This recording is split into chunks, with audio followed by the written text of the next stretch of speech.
नमस्कार प्यारे बच्चों, कार्य पुस्तिका के सॉल्यूशन के अगले भाग में आपका स्वागत है। आज हम स्टार्ट करने जा रहे हैं बेटा अध्याय 3 चतुर्भुजों को समझना। तो अब आज हम इस अध्याय को शुरू करते हैं। देखिए ज़रा जल्दी से, पहला प्रश्न है, दी गई आकृतियों में जो चतुर्भुज हैं उनके सामने टिक का निशान लगाओ। हर एक आकृति के सामने कारण भी लिखो कि वह चतुर्भुज है तो क्यों है और नहीं है तो क्यों नहीं है। तो ये आप ज़रा ध्यानपूर्वक देखें कि आपको यहाँ कई आकृतियाँ दी गई हैं। ये हमारे पास 6 भाग हैं। इन्हें हम देखते हैं कि इनमें से कौन कौन सी चतुर्भुज हैं। जो हैं उनके आगे टिक लगा देंगे, जो नहीं है उनके आगे नहीं लगाएंगे। सबसे पहले मैं आपको समझा दूँ कि चतुर्भुज होता क्या है। 4 भुजाओं से घिरी हुई सरल बंद आकृति को चतुर्भुज कहते हैं। देखिए 4 भुजाओं से घिरी हुई ले लेते हैं। ये ले लिया मैंने, 1 2 3 4, ये ले लिया, बंद बंद आकृति ले ली मैंने। और आप किसी भी प्रकार से इस आकृति को ले सकते हैं। ये भी एक चतुर्भुज है आपका और ये भी एक चतुर्भुज है आपका। तो सरल बंद, एक भुजा, 2 भुजा, 3 भुजा, 4 भुजा, 1 2 3 4, 1 2 3 4, 1 2 3 4, सबकी 4 भुजाएं हैं और बंद आकृति और सरल है। सरल का मतलब एक बार मेरी पेंसिल उठी तो दोबारा अंतिम सिरे पर जाकर ही बंद हो रही है। तो इन आकृतियों को हम चतुर्भुज कहते हैं। तो पहली आकृति देखें जरा ध्यान से, मैं इसी पर पेन फेर रही हूँ। तो ये चतुर्भुज है, बिल्कुल है। एक का मैं कारण लिखूंगी, बाकी आप अपने आप लिख लेंगे, क्योंकि यह 4 भुजाओं से घिरी सरल, यह 4 भुजाओं से घिरा हुआ लिख दो, बल्कि 4 भुजाओं से घिरा हुआ सरल बंद वक्र है। 4 भुजाओं से घिरा हुआ सरल बंद वक्र है, बंद वक्र है, बंद कर्व है, इसलिए यह चतुर्भुज है। 4 भुजा, ये 4 है भाई, यह 4 भुजाओं से घिरा हुआ सरल बंद वक्र है। अब इसको देखो, ये देखो, इसमें भी रेखाएं तो 4 हैं लेकिन ये बंद नहीं है, ठीक है ना। 3 तरफ से तो बंद है, ये यहाँ खुला हुआ है, तो यह चतुर्भुज नहीं है। तो यहाँ लिख देना, यह 4 भुजाओं से घिरा हुआ सरल बंद वक्र नहीं है। जो इतना मैं बोल रही हूँ वो आपने अपनी वर्कबुक में लिखना है कि यह बंद वक्र, 4 भुजाओं से घिरा हुआ बंद वक्र नहीं है। ठीक है, हो गए दोनों भाग। आगे बढ़ते हैं, इसे देखें जरा, 1 2 3 4, यस, ये चतुर्भुज है हमारा, क्योंकि बंद है, 4 भुजाओं से घिरा हुआ है। देखो एक मोटा सा हिसाब लगा लिया करो कि कोई भी कर्व है, इसी कर्व को दोबारा ले लो। जहाँ से मैं शुरू करूँ वहीं मेरा पेन वापस आना चाहिए। मैंने यहाँ से शुरू किया और ये मेरे लाल पेन चल रहा है। अब आप देखना, 1 2 3 और 4, तो 4 भुजाओं से घिरी हुई हो गई ना बंद आकृति। तो इसका कारण वही लिख देना जो मैंने पहले प्रश्न में लिखा था। आगे बढ़ती हूँ अब मैं चौथे भाग पर। चौथा भाग देखिए, अगर मैं यहाँ से शुरू करूँ तो 1 2 3, 3 ही भुजाएं हैं भाई, रेखाएं 4 दिख रही हैं लेकिन ये चौथी रेखा इनके बीच में है, तो यह 4 भुजाओं की बंद आकृति नहीं है। अब इस 5वें को देखो, मैं यहाँ से शुरू करूँ, देखो 1 2 3 4 5 6 7 8, रेखाएं नहीं हैं ये दिखने में लग रहा है लेकिन ये मुड़ा हुआ कर्व है हमारा, ठीक है ना। ये एक सीधी रेखा नहीं है। 4 सरल रेखाओं से घिरी हुई बंद, 4 रेखाओं से घिरी हुई बंद आकृति जो होती है वो चतुर्भुज कहलाती है। तो ये भी नहीं है, ये भी नहीं है। अब इसको देखो, 1 2 3 4 5, ये पंचभुज है, तो ये भी चतुर्भुज नहीं है। यहाँ लिख दीजिएगा कि यह एक पंचभुज है, यह 5 भुजाओं से घिरी हुई आकृति है। ठीक है भाई, तो मुझे उम्मीद है पहला प्रश्न आपको समझ आ गया होगा। अब मैं आगे चलती हूँ प्रश्न संख्या 2 पर। निम्न आकृतियों को देखो और प्रश्नों के उत्तर दो। ध्यान से देखना भी, पहली आकृति है ABID, ठीक है। दूसरी आकृति है XYZP, ठीक है, दोनों ही चतुर्भुज हैं। देखते हैं भाई ये क्या प्रश्न हमसे पूछ रहा है। थोड़ा सा इसको छोटा कर ले ताकि हमें आकृति भी ढंग से दिखाई दे जाए। दोनों आकृतियों में तुम क्या फर्क देख रहे हो। देखो भी, दोनों आकृति हैं तो चतुर्भुज।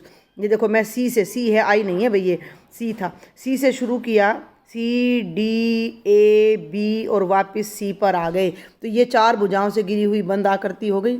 इसको देखें और इसे अगर हम P से, या 1 मिनट भाई, इसे अगर हम P से शुरू करें या X से शुरू करें तो X Y Z P और X, तो दोनों हमारी कैसी आकृतियां हैं? चतुर्भुज हैं, लेकिन इस चतुर्भुज के जो चारों कोण हैं वो न्यून कोण हैं और इस चतुर्भुज का ये वाला कोण है जो अधिक कोण है। तो आप क्या अंतर लिखोगे कि पहली आकृति के चारों कोण न्यून हैं, पहली आकृति में चारों न्यून कोण हैं। पहली आकृति में न्यून कोण कौन से होते हैं पता है आपको? जो कोण 90 डिग्री से कम होते हैं। और दूसरी आकृति में एक अधिक कोण भी है, दूसरी आकृति में एक अधिक कोण भी है, ये फ़र्क है। तो इनको दोनों को थोड़ा छोटा करके फर्स्ट पार्ट में आप लिख लेना। यहाँ पर आगे बढ़ूँ, दोनों आकृतियों में कितनी भुजाएं हैं? तो भैया 4-4 भुजाएं हैं। क्या दोनों आकृतियाँ चतुर्भुज हैं? तो हाँ भाई चतुर्भुज हैं। अब ये कहता है कि दोनों चतुर्भुज के कोणों को चांदे की सहायता से मापो और लिखो। ये मैं आपके लिए छोड़ रही हूँ। चांदा का मतलब होता है डी।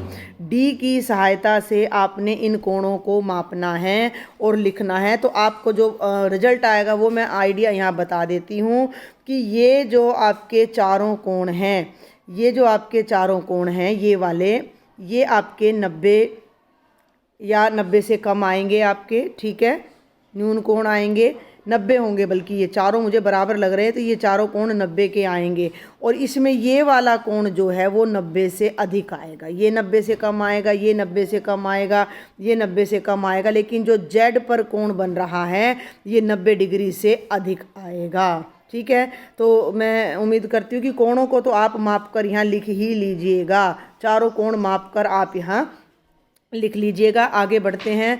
क्या आकृति 1 व 2 में सभी कोण 180 डिग्री से छोटे हैं? तो हम लिखेंगे नहीं।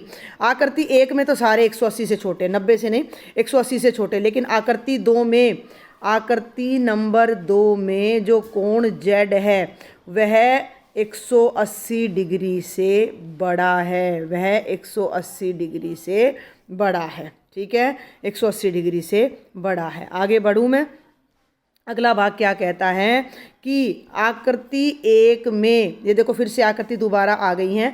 आकृति 1 में दोनों विकर्ण AC और BD मिले हुए हैं। देखो A को C से, किसी भी चतुर्भुज पंचभुज के शीर्षों को हम मिलाएं, मतलब साथ वाला शीर्ष छोड़ दो, A को B से नहीं मिलाना, ठीक है, A को D से नहीं मिलाना, बाकी जितनों से मिलाओगे तो वो विकर्ण बनेंगे। तो A को C से मिलाया विकर्ण बन गया, B को D से मिलाया तो विकर्ण बन गया।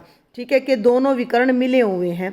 क्या तुम आकृति 2 के दोनों विकर्ण मिला, तुम आकृति 2 के दोनों विकर्ण मिलाओ। तो ये देखो भाई, x को तो z से मिलाया तो ये पहला विकर्ण बना, और y को p से मिलाया तो ये दूसरा विकर्ण मिला। भाई ये दूसरा विकर्ण तो पहले विकर्ण को कहीं मिल ही नहीं रहा है। क्यों नहीं मिल रहा है? क्यों नहीं मिल रहा है? यही बात गौर करने की है कि ये जो दूसरी आकृति है यह कहलाती है अवतल आकृति, अवतल चतुर्भुज, और ये हमारा उत्तल बहुभुज कहलाता है। थोड़ा इस बात को समझें। कोई भी आकृति, मान लो मैं चतुर्भुज ना लेकर मैं कोई और ये आकृति ले लूँ, इसके जितने भी विकर्ण अब मैं खींचूंगी, मैं ले लेती हूँ ब्लू कलर। तो ये देखिए, 1, ये किस किस से मिलेगा? 2 से मिलेगा। ये किससे मिलेगा? इससे मिलेगा और इससे मिलेगा। यानी जितने विकर्ण हैं वो इस आकृति के अंदर अंदर आ जाएं तो वो कहलाती है उत्तल आकृति। विकर्ण समझ आ गया आपको? किसी भी आकृति के एक शीर्ष को उसके आसन शीर्षों को छोड़कर विपरीत शीर्ष से मिलाने से जो रेखा बनती है वो विकर्ण कहलाती है। लेकिन कुछ आकृतियाँ ऐसी होती, मान लो ये ले ली मैंने आकृति, अभी हमने इसको देखा भी था। ठीक है, इसके ये 4 शीर्ष हैं, 1, 2, 3 और 4। ठीक है, इनके नाम रख दो A, B, C और D। अब आप मिलाओ भैया, अब आप B को ना D से मिलाओ, तो B को D से मिलाओ, ठीक है, विकर्ण बन गया। लेकिन A को C से मिलाया तो दूसरा विकर्ण बन गया। लेकिन ये विकर्ण आपस में कहीं नहीं कटेंगे, कम से कम एक विकर्ण इस आकृति से बाहर आ रहा है। हमारी आकृति ब्लू कलर में है और ये विकर्ण उस ब्लू बाउंड्री से बाहर है। तो इस प्रकार का जो बहुभुज होता है वो अवतल बहुभुज हमारा कहलाता है। तो आगे बढ़ती हूँ मैं। क्या आकृति 2 के दोनों विकर्ण चतुर्भुज के अंदर की तरफ हैं? तो हम लिख देंगे नहीं। इन दोनों चित्रों में क्या अंतर है? तो लिख दो भाई, चित्र 1 के विकर्ण, चित्र 1 के विकर्ण उस चतुर्भुज के अंदर ही हैं। आकृति 1 में जो विकर्ण हैं वो चतुर्भुज के अंदर हैं और आकृति 2 का एक विकर्ण चतुर्भुज के क्या है, बाहर है। ठीक है, समझ आ गई बात। तो आगे बढ़ते हैं भाई। अब हम नीचे दिए गए चतुर्भुजों के विकर्ण पेंसिल से बनाओ। ठीक है, विकर्ण देख लो भी, अभी तो एक तो मैंने बनाया है, ये बन गया लाल कलर से, और एक ये बन गया, ये अवतल आकृति है। इसके विकर्ण, इसको इससे मिलाया, इसको इससे बन गया। तीसरे भाग पे आ जाओ, ये विकर्ण बन गया और ये विकर्ण बन गया। चौथे पे आ जाओ तो ये 2 विकर्ण बन गए। पांचवें पे आ जाओ तो ये 2 विकर्ण बनेंगे। चतुर्भुज में 2 ही विकर्ण होते हैं। छठे में आ जाओ तो ये 2 विकर्ण बनेंगे। किन चतुर्भुजों के दोनों विकर्ण अंदर की ओर बने हैं? अंदर की ओर तो दूसरा, अलग कलर ले लेते हैं भैया, थोड़ा सा फ़र्क पता लग जाए हमें। दूसरा, तीसरा, चौथा और छठा। ठीक है, आगे बढ़ रही हूँ मैं एक बार, थोड़ा सा देखो। किन चतुर्भुजों के दोनों विकर्ण अंदर की तरफ बने हैं? तो लिख दो दूसरा, तीसरा, चौथा और छठा। ऐसे चतुर्भुज क्या कहलाते हैं? तो ये उत्तल चतुर्भुज कहलाते हैं। उत्तल चतुर्भुज, चतुर्भुज आना था भाई, जय आना था, उत्तल चतुर्भुज कहलाते हैं। क्लियर है? आगे बढ़ूं। वे कौन से चतुर्भुज हैं जिनके विकर्ण बाहर की ओर भी बने हैं? तो एक बार वापस ऊपर चलते हैं और वापस ऊपर चल के फिर देखते हैं। तो ये देखो, इसका ये विकर्ण पहले का बाहर बना हुआ है और पांचवें का एक विकर्ण बाहर बना हुआ है। तो हम यहाँ लिख देते हैं पहला और पांचवा। तो वे कौन से चतुर्भुज जिनके विकर्ण बाहर की ओर बने हुए हैं? तो यहाँ आ गया पहला और पांचवा। ऐसे चतुर्भुज क्या कहलाएंगे? अवतल। ठीक है, कन्वेक्स और कनकेव होता है, तो ये कहलाएगा अवतल चतुर्भुज। क्या तुम ऐसे चतुर्भुज बना सकते हो जिसके दोनों विकर्ण बाहर की ओर हों? अगर हाँ तो बनाओ। ठीक है, तो अब हम देखते हैं ऐसा चतुर्भुज। तो बेटा हम ऐसा कोई चतुर्भुज नहीं बना सकते जिसके दोनों के दोनों विकर्ण बाहर हों। तो हम यहाँ लिख देंगे कि नहीं, हम ऐसा चतुर्भुज नहीं बना सकते। ठीक है भाई, आगे बढ़ते हैं। नीचे दिए गए बहुभुजों के, बहुभुज का मतलब अब चतुर्भुज से ज़्यादा, कोई पंचभुज है, कोई षटभुज है। तो देखो आप एक बात को समझो कि ये एक मैंने डॉट लगा दिया, इसके ये दोनों इसके आसन शीर्ष है, तो इनसे तो मिलाना नहीं, बाकी सबसे मिला दो। तो 1 2 3। ठीक है, अब मैं दूसरा कलर यूज कर रही हूँ, इसको पकड़ो और 1 2 और 3। फिर मैं एक और कलर यूज कर रही हूँ, मान लो मैंने ले लिया पैरेट कलर, इसको पकड़ो। तो ये तो इससे मिला ही हुआ है पहले से, तो अब ये किससे मिलेगा? सिर्फ इससे और इससे। तो ये वाला रिपीट हो रहा है, मैं पहले ही बता रही हूँ आपको। अब सारे हमारे विकर्ण जो है यहाँ पर बन गए हैं। अब हम अगले भाग पर आ जाते हैं। ये देखिए अब ज़रा, 1 2 और ये इससे मिलेगा 3। ठीक है भाई, ये वाला इसके पांच शीर्ष हैं। देखो एक बात को समझो, 1 2 3 4 5 शीर्ष हैं। अब पांचों में से 2 तो इसके साथ ही लग रहे हैं, एक ये खुद है, तो ये 2 ही से मिलेगा जाके। अब हम इस शीर्ष को पकड़ें, मान लो मैं इसको ले लेती हूँ रेड कलर में, इस शीर्ष को पकड़ें तो ये सामने वाले से मिलेगा और इससे मिलेगा। इस शीर्ष को पकड़ें, ब्लू कलर ले लेते हैं, तो ये सामने वाले से मिलेगा जो ऑलरेडी मिला हुआ है और इससे मिल जाएगा। एक और कलर ले लेते हैं, येलो ले लेते हैं भाई, तो ये वाला इससे मिलेगा जो ऑलरेडी मिला हुआ है और इससे मिलेगा जो ऑलरेडी मिला हुआ है। अब आ जाए तीसरे भाग पर। चतुर्भुज है, 2 ही विकर्ण बनेंगे, तो ये दोनों मैंने बना दिए। ये पंचभुज है, तो ये नहीं, 1 मिनट भी गलत कर दिया, ये मैंने कलर भी मैं थोड़ा डार्क ही ले लेती हूँ यहाँ पर। 1 2 और ये वाला देखो, एक ऐसा करो बारी बारी से आप सारे शीर्ष पकड़ते हुए चलो। सबसे पहले मैंने लिया ये शीर्ष, ठीक है, तो इसके अपोजिट केवल ये इसी से मिल पाएगा, बाकी तो सब इसकी, ये भी इसके साथ है, ये भी इसके साथ है, एक ये बनेगा विकर्ण। 2 बन गए। ठीक है, अब इसको इससे मिला दो 3 और इसको भी सामने वाले से मिला दो, तो ये वाला हमारा एक और विकर्ण बन जाएगा 4। ठीक है, समझ आ रही है मेरी बात? तो आप इस तरह से अपोजिट शीर्षों को मिलाकर ये सारे विकर्ण बना सकते हो। कौन कौन से बहुभुज ऐसे हैं जिनके विकर्ण आकृति के अंदर हैं? तो पहला है और दूसरा है, तो लिख दो भाई पहला और दूसरा। यहाँ पढ़ो, जिनके विकर्ण आकृति के अंदर होते हैं वो उत्तल बहुभुज कहलाते हैं। ठीक है, आगे देखो जरा सा, क्या कोई ऐसे बहुभुज हैं? एक मिनट भाई, थोड़ा सा एक दो चीज़ें हम मिटा देते हैं। क्या कोई ऐसे बहुभुज हैं जिनके कोई विकर्ण आकृति से बाहर है? तो दूसरा नहीं, तीसरा और चौथा, तो ये हो गया तीसरा और चौथा। ऐसे बहुभुज जिनमें विकर्ण का कोई भाग आकृति के बाहर हो वो अवतल बहुभुज कहलाते हैं। तो ये बात मैं आपको पहले ही बता चुकी हूँ, उत्तल और अवतल बहुभुज। ठीक है भाई, आगे बढ़ते हैं। अब हम यहाँ पर, अब हमें देखो, अभी तक विकर्ण देखा है, आकृतियाँ देखी हैं और उत्तल और अवतल बहुभुज हमने देखे हैं। अब हम चलते हैं कि प्रत्येक बहुभुज में कोणों का योग। ठीक है, तो ये पहली आकृति ली हमने, त्रिभुज, एक त्रिभुज है, कितनी भुजाएं हैं इसमें? 3 हैं। इसके कोणों का योग कितना होता है? 180 डिग्री। भुजाएं कितनी होती हैं? 3। तो ये हमारे पास फॉर्मूला होता है कि 3 भुजाएं हैं तो 3 में से 2 घटाकर अगर हम 180 से गुणा कर दें तो हमें उस त्रिभुज की तीनों भुजाओं का योग प्राप्त हो जाएगा। ठीक है, आगे बढ़ें। अब ये आकृति है चतुर्भुज। इस चतुर्भुज में बीच में पार्टीशन की हुई है, जो कि मैं ब्लैक कलर से कर देती हूँ। तो इसमें ये कितने त्रिभुज बन गए? 2।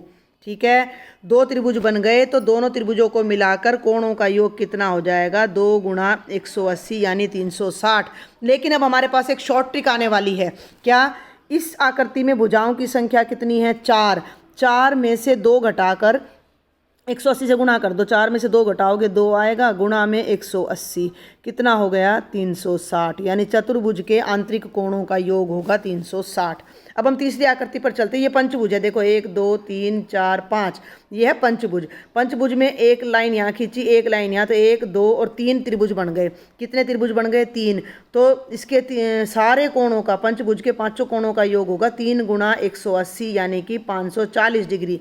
तो एक तरीका तो है ये किसी भी आकृति के सभी कोणों का, आंतरिक कोणों का योग ज्ञात करने का। लेकिन दूसरा तरीका है ये, भुजाओं की संख्या कितनी है? 5। तो पंचभुज के पांचों कोणों का योग होगा 5 घटा 2 ब्रैकेट में 180। तो 5 में से 2 गया 3 गुणा 180 और 18 3 54 यानी 540 डिग्री। मुझे जगह थोड़ी छोटी पड़ जाती है तो इसलिए मेरा नीचे तक आ जाता है। आपकी बुक बड़ी है तो एक लाइन में ये सारा आपने लिखना है।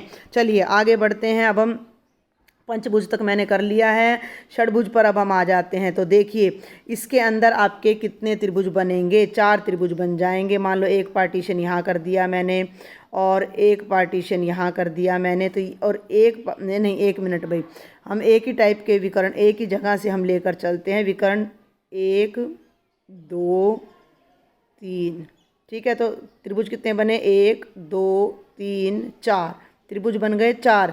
आंतरिक कोणों का योग होगा 4 गुणा 180 यानी 18 चौके 72 720। लेकिन इसमें भुजाएं कितनी हैं? 6। तो हमें एक और फॉर्मूला मिल जाता है कि अगर हम 6 घटा 2 गुणा 180 डिग्री करें तो ये बनेगा 4 गुणा 180 डिग्री यानी 18 चौके 72 720 डिग्री होगा त्रिभुज के, इसके षडभुज के आंतरिक कोणों का योग। ऐसे ही सप्तभुज का आप निकालेंगे तो एक ही जगह से, एक ही शीर्ष से आप त्रिभुज बनाते जाइए तो 5 त्रिभुज बनेंगे। आंतरिक कोणों का योग होगा 5 गुणा 180, 18 पंजे 90, भुजाएं हैं 7, तो ये हो जाएगा 7 घटा 2 गुणा 180 यानी 5 गुणा 180 यानी 18 पंजे 90 900 डिग्री। और लास्ट में हमारा आ जाता है अष्टभुज। तो अष्टभुज के अंदर हमारे जो त्रिभुज बनेंगे वो 6 बनेंगे। तो आंतरिक कोणों का योग होगा 18 छिक्का 108 1080, भुजाएं हैं 8।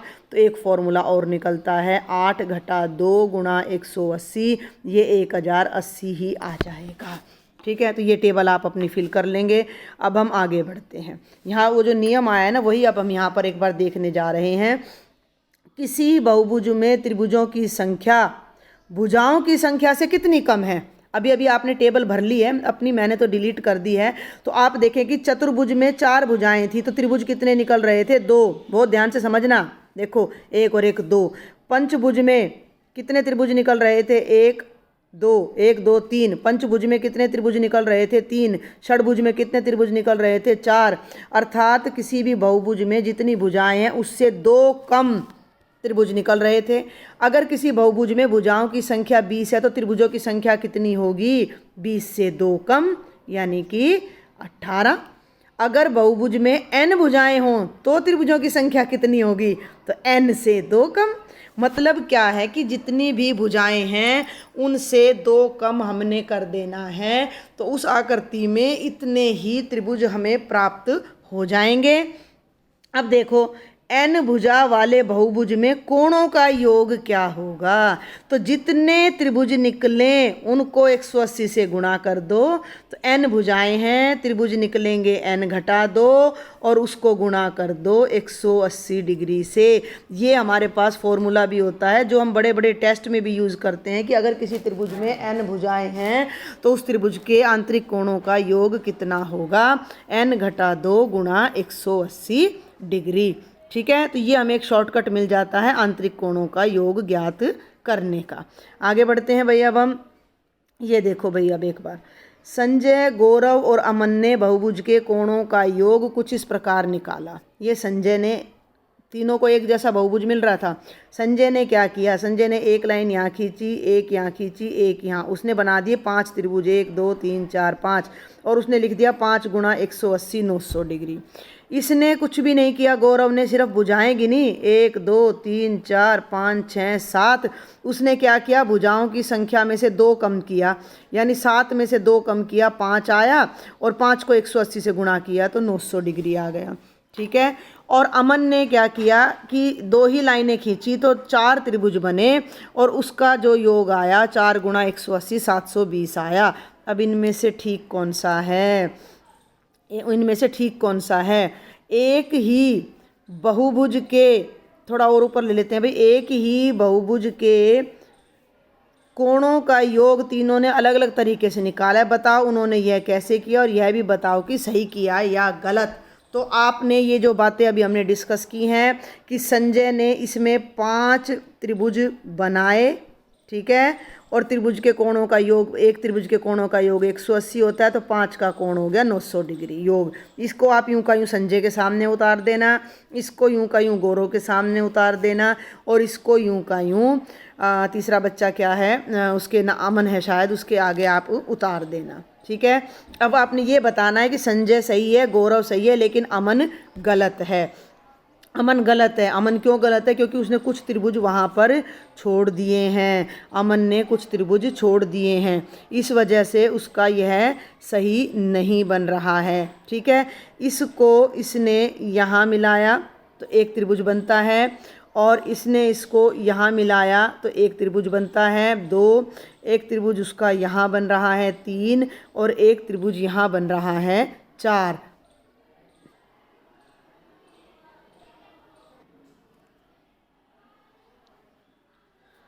तो ये देखिए अमन ने जो गलती की वो की कि उसने ये शीर्ष पकड़ा। अब इस शीर्ष से सारे विकर्ण नहीं बने, एक ये बन गया विकर्ण और एक ये, तो दोनों विकर्ण समान बन गए। ये विकर्ण जो है आकृति से बाहर चला गया, इस वजह से उसके त्रिभुजों की संख्या जो निकलनी चाहिए थी एग्जैक्ट नहीं निकली और कोणों का योग गलत आया। तो आपने जब नीचे आप ये फिलअप भरोगे तो ये मेथड लिखने के बाद ये सही है, ये सही है और ये आपका गलत आ जाता है। तो बेटा अभी के लेक्चर में, आज के लेक्चर में इतना ही। 5 प्रश्न मैंने करा दी, बाकी के मैं नेक्स्ट लेक्चर में डालती हूँ। अगर आपको लेक्चर समझ आ रहा है तो सब्सक्राइब करना बिल्कुल भी नहीं भूलेंगे, कमेंट करें और ज़्यादा से ज़्यादा मेरे लेक्चर्स को आप शेयर करें। Thank you.